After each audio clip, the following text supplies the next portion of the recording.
Welcome to our channel. Today we how to install Google Drive for Policy Archive Organization step by step clearly. Begin by opening your web browser.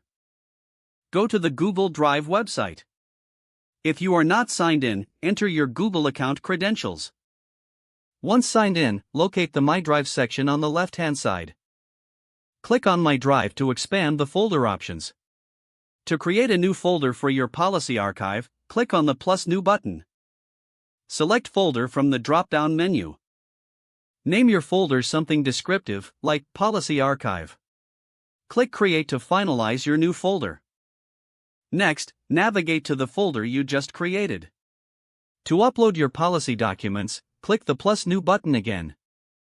This time, select File Upload or Folder Upload depending on your needs. Browse your computer for the relevant documents or folders. Select the files and click Open to start the upload. You will see a progress bar indicating the upload status. Once the upload is complete, click on the folder to view your documents.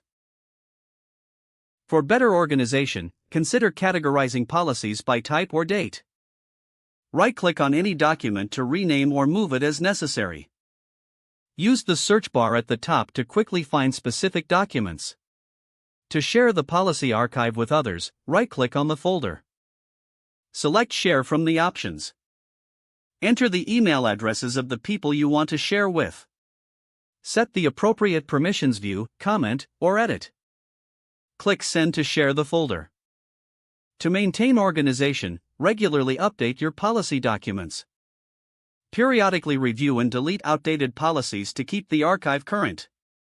Now your Google Drive is set up for efficient policy archive organization. If the page does not load, refresh the browser or try again in a private or incognito window. Make sure you are using the correct email address, then retype it carefully to avoid small typos. Don't forget to like this video and subscribe to our channel for more step-by-step tech guides.